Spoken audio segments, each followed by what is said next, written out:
பாதுகாக்கப்பட்ட சதுப்பு நிலத்தில் அடுக்குமாடி குடியிருப்பு கட்டுவதற்கு கொடுக்கப்பட்ட அனுமதியை ரத்து செய்ய வேண்டும் என அறப்போர் இயக்கம் வலியுறுத்தியுள்ளது.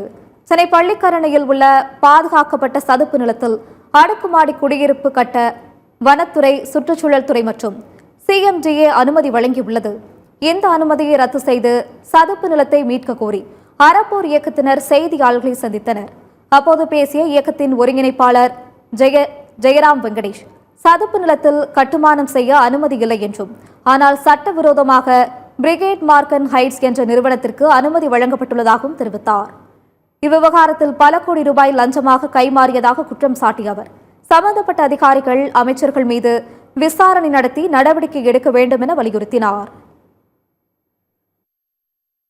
பள்ளிக்கரணை சதுப்பு நிலத்தை ஒரு பக்கம் மீட்டெடுக்கிறேன் என்று சொல்லிவிட்டு முதலமைச்சர் மு.க. ஸ்டாலின் அவர்கள் ஒரு பக்கம் அதை ராம்சார் தலமாக 2022 அறிவித்துவிட்டு, மறுபக்கம் அதே ராம்சார் தலத்தில் 2000 கோடி ரூபாய் மதிப்பிலான ரியல் எஸ்டேட் செய்வதற்கு புரிந்துணர்வு ஒப்பந்தம் பிரிகேட் என்டர்பிரைசஸ் லிமிடெட் இவர்கள் இன்வெஸ்ட்மெண்ட் செய்ய போகிறாங்கன்னு சொல்லிட்டு புரிந்துணர்வு ஒப்பந்தம் போட்டாங்க. ராம்சார் தலத்தின்குள் என்ன செய்யலாம், என்ன செய்யக்கூடாது, அதற்கு ஒரு சட்டம் இருக்கிறது. ராம்சார் தலத்தில் எந்த விதமான கட்டுமானமும் செய்யக்கூடாது என்பதற்கான சட்டம் இங்கிருந்து தான் வருகிறது. பர்மனன்ட் நேச்சரில் இருக்கக்கூடிய எந்த விதமான கன்ஸ்ட்ரக்ஷனுக்கும் ராம்சார் தலத்திற்குள் நீங்கள் அனுமதி கொடுக்க முடியாது. ரொம்ப நல்லா தெரியும், நார்மலாக நீங்களும் நானும் சிட்டிசன்ஸ் நீங்கள் எல்லா விஷயமும் கரெக்டாக வச்சுருந்தாலே இன்றைக்கி CMDAவோ சென்னை கார்பரேஷனோ போனீங்கன்னு அப்படின்னா ஒரு பிளான் அப்ரூவலுக்கு லஞ்சம் இல்லாமல் உங்கள் வேலை நடக்காது. அப்போது இவ்வளவு பெரிய வயலேஷன் செய்து இப்படி ஒரு பிளான் அப்ரூவலும் இப்படி ஒரு சுற்றுச்சூழல் அனுமதியும் கொடுத்திருக்கிறார்கள் என்றால் எவ்வளவு கோடி இதில் கைமாறி இருக்கும், எவ்வளவு பேர் கோடி லஞ்சம் வாங்கப்பட்டு இருக்கும். தொடர்ந்து பேசிய ஜெயராம் வெங்கடேஷ், இந்த சட்டவிரோத அனுமதி குறித்து முதலமைச்சருக்கும் தலைமைச் செயலாளருக்கும் பலமுறை புகார் அளித்தும் நடவடிக்கை எடுக்கவில்லை என்றும் குற்றம் சாட்டினார். சென்னையில் பெரும் வெள்ள பாதிப்புக்கு பின்னர் சதுப்பு நிலங்களை காப்பாற்ற வேண்டிய அவசியம் ஏற்பட்டுள்ளது என்று கூறினார். இது தொடர்பாக நீதிமன்றத்தை நாட உள்ளதாகவும் ஜெயராம் வெங்கடேஷ் தெரிவித்தார்.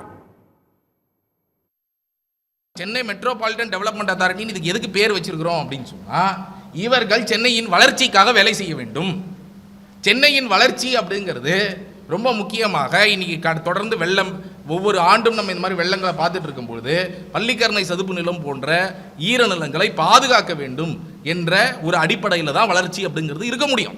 அப்போ அப்படி இருக்கக்கூடிய இடத்துல CMDA அவங்களும் இதை வெரிஃபை செய்யாமல், எதுவுமே செய்யாமல் இந்த ராம்சார் தளத்திற்குள்ளேயே forest department, environment department, CMDA இவர்கள் அனைவரும் சேர்ந்து இது 14.7 ஏக்கர் நிலம், 15 ஏக்கர் நிலம் ராம்சார் நிலத்தில் நீங்கள் கான்கிரீட் கொட்டி 1250 வீடுகள் கட்ட போகிறோம்னு சொல்லியிருக்கிறாங்க.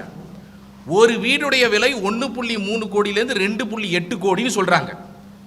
நீங்கள் ரொம்ப கன்சர்வேட்டிவ் ஆவரேஜாக 1.7 crores போட்டிங்கன்னா கூட 1250 dwelling யூனிட்ஸ்க்கு கிட்டத்தட்ட 2000 கோடி ரூபாய்க்கான திட்டம் இது. ராம்சார் நிலத்திற்கு உட்பட்ட இடங்களில் என்னென்ன அனுமதி கொடுத்திருக்கிறார்களோ அது அனைத்தும் ரத்து செய்யப்பட வேண்டும் அப்படிங்கிற கோரிக்கைகளோட அறப்போர் இயக்கம் நாங்கள் லஞ்ச ஒழிப்புத்துறை மட்டும் இல்லை, முதலமைச்சர் மற்றவர்கள் கன்சர்ன் டிபார்ட்மெண்ட்ஸ் எல்லாருக்குமே நாம் இது விஷயமாக புகார் அனுப்பியுள்ளோம்.